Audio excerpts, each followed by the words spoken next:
Today we are solving a simple but important algebraic proof step by step. We have a proof. The proof is a power 0 will be equal to 1 for a is not equal to 0. I'm going to prove this by using a different way. So let's start this problem.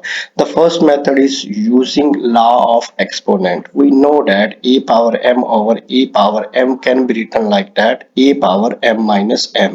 Now m minus m will be equal to 0, so we are going to get a power 0, and we know that a power m over a power m will be equal to 1.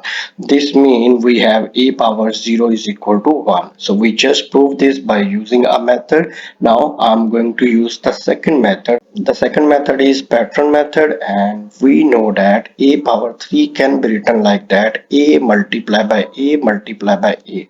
Similarly, a power 2 can be written like that, a multiplied by a. If we have a power 1, that will be equal to a.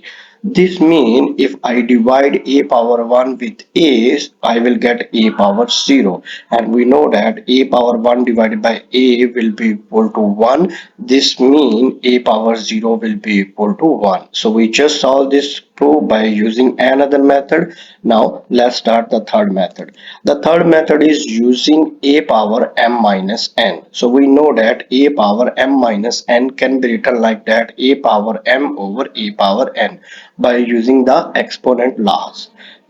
Now if I let m is equal to n on the left side, I will get a power n minus n. On the right side, I will get a power n over a power n.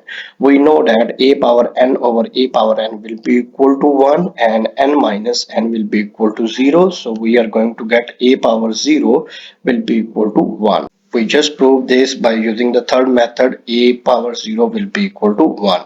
Now we are going to use the fourth method, which is continuity idea. We know that f of x will be equal to a power x. We can write this just like that. And if x approaches to 0, then we know that a power x approaches to 1. This means a power 0 will be equal to 1. We just proved this by using the fourth method, which is continuity idea. Now let's start the fifth method, which is exponential form. We know that we can easily write a power x in the form of e power x ln of e. Now if I substitute x is equal to 0 in this equation, I will get a power 0 will be equal to e power 0. We know that e power 0 will be equal to 1.